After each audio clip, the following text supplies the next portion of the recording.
Cuba. Okay. And how long do you think it took you to become fluent?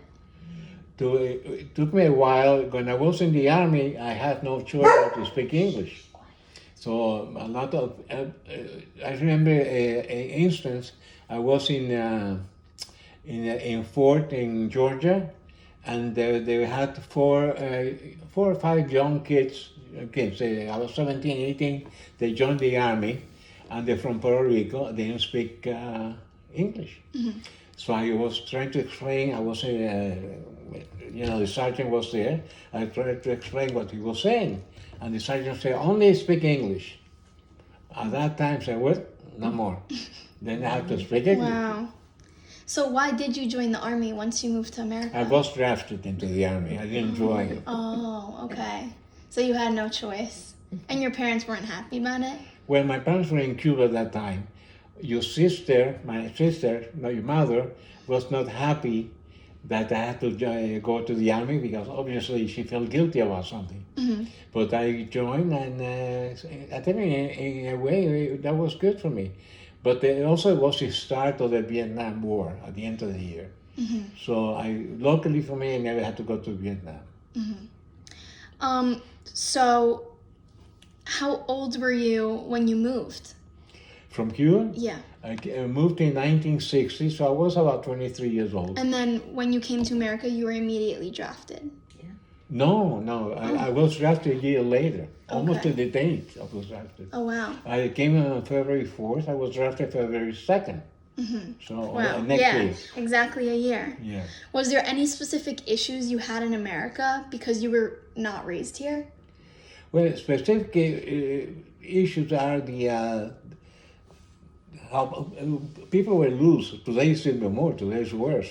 But in my days, the people were running, stealing what they could, young kids, and but otherwise I felt safe here. I didn't even feel persecuted, nothing like that. Was there any sort of culture shock because it was such a different environment? The Cuban culture is different than the United States culture. We believe in not in deities. We're not into that, but we believe in be safe, be happy with the people, get married, have children, enjoy life. Nothing to do with take marijuana or cocaine, nothing like that. So how did your family feel about moving to America? Well, my sister married your father, Boris, in 1959, I think, by judge. And then Boris moved back to America. I lived here, and my sister moved. I think like 2 months later here because she needed papers to move, legal papers to move. And then they came in, and I was here already before my sister. And I lived with my sister for maybe until I was drafted. She had a room for me, and she did everything for me. Your father too. Boris did. It was very nice. I cannot complain. So you lived on your own before she came here? I will say at that point, for a few, maybe 2 or 3 months, I was living with my aunt, my aunt Esther, which is the sister of my father. And she was here. She was the first one to come to America. I think mostly in the late 1800s. She was older than my father, but she treated me nice. I'm not complaining, but it was not easy for me to stay there because remember it was a big age gap, and she thinks different than us. So where were your parents at the time? My parents was left in Cuba. My parents came to America for the wedding, my sister's wedding, and then they went back to Cuba because they have no permit to come to America. It's not like today that people are coming through the borders in and out Right. But they came into. They got the permission to emigrate. The Hayas is an organization named Hayas Now, not any Jews that wanted to leave Cuba, they wouldn't take them because already it becoming very hard to live there. So the Hayas allowed, I don't know how many thousand Jews to come to America. Some of them went to Israel. But my parents came to, I think the first time was to Florida. And in Florida, they stayed there for a few weeks until they got, they had to go through paperwork. And then they came to New York. So you had the easiest time getting your paperwork? Yes, yeah. Because I came legally here. You have to go to the American Embassy. You have to go through medical thing to make sure you don't bring any disease into the United States. And they make you swear that in case you're drafted, you will go. And that's my case. Mm-hmm. Is there something that Cuba had that you miss here? Cuba is the music. The people were very nice. I cannot say that. Also, the beaches were beautiful in Cuba. Mm-hmm. I traveled a little bit in Cuba. The mountains and it's very beautiful, really. Mm-hmm. You have to see it to appreciate. Right.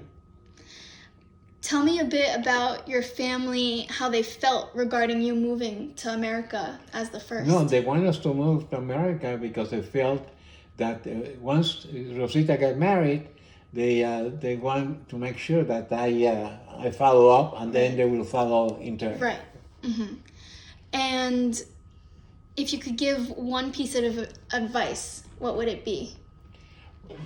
Here's advice that you have to be proud of yourself. Mm-hmm. Respect yourself. If you respect yourself, you will respect others. Mm-hmm. And why was it this item that you chose as your important artifact? Was there any other item that could have represented you better? Well, again, I was very Zionist-minded. And one of my regrets is I didn't go to Israel at that time, because most of the group went to Israel. And most of the people also came back to America. They didn't stay in Israel. But that was my dream, to go to Israel, work in a kibbutz, and be a farmer. Mm-hmm. So you feel this item that you chose represents kind of it represents my past. And it was we were very happy as children. Mm-hmm. And again, we had to work at a very young age to help the family. Right. So this really does depict your childhood and how you experienced the country. If you can see the picture, we're not smiling. Right. That's funny. Is there anything else that you'd like to say to anyone before we close this interview?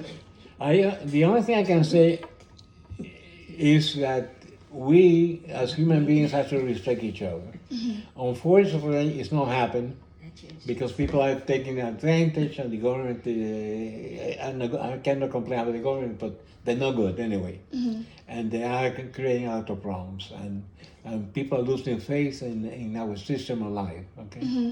And that's what... So just to remain faithful to each other. Remain faithful to each other, respect and love your country, because this is what you eat and this is what you study.